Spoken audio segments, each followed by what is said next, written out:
The desert.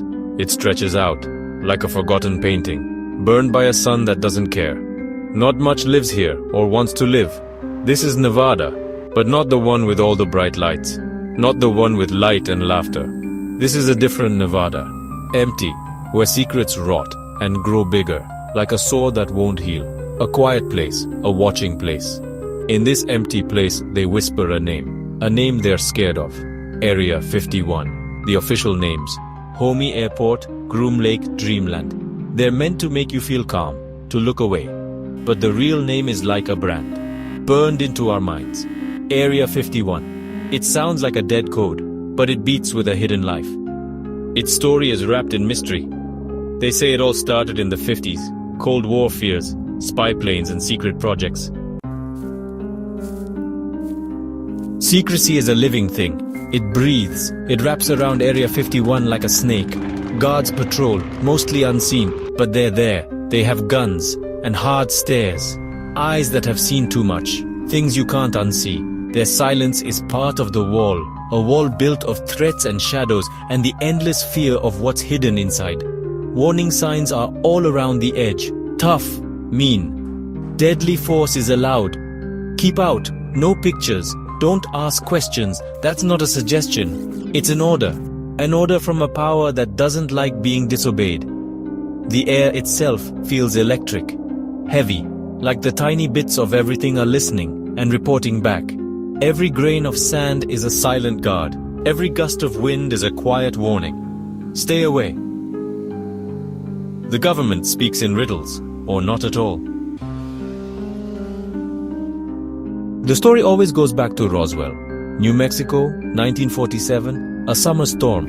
Something fell from the sky, something not from our world. That's what they said. The first news, a flying disc, found by the army. The headline shouted it, for one day. Then the story changed. Fast, too fast. A weather balloon, that's all. Just a mistake. Forget what you heard, forget what you read. But people don't forget. Not things like this. A weather balloon doesn't need armed guards. It doesn't need the government to cover it up. The whispers started then, and they grew. Whispers about bodies, not human bodies. The secrets of Hangar 18. Plans from beyond the stars. Ideas, they multiply like desert bugs. Each one more worrying than the last. Hangar 18. A name spoken in whispers. They say inside is the proof. The biggest secret. Wreckage from alien ships. Twisted metal.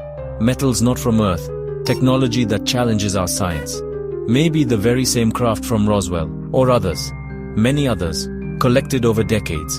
A dark collection of crashes from space. Or conquests.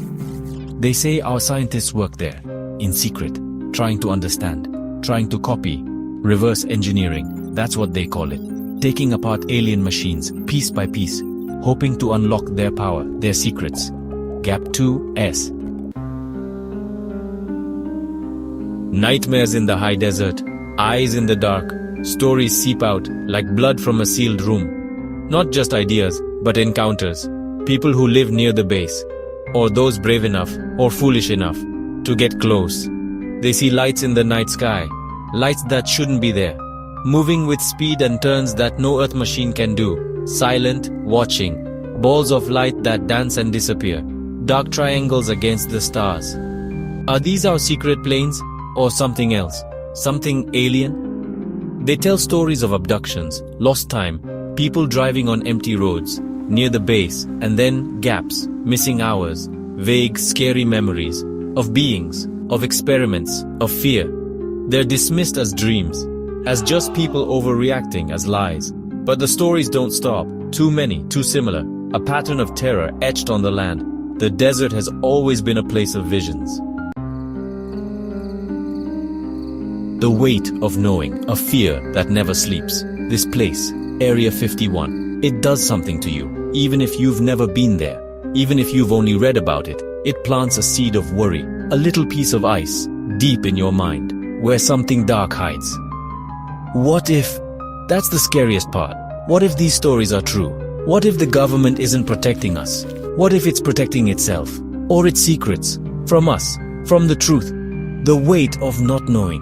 It presses down. It makes you look at the sky differently. Are those stars or watching eyes?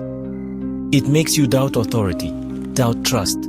If they can hide something this big, such a huge secret, what else can they hide? What else are they doing in our name, but without us knowing?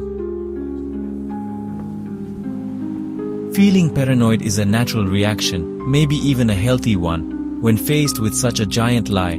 The fear, it's not just about aliens or monsters, it's about power. The question with no answer, what waits beneath the dust? So what's really out there?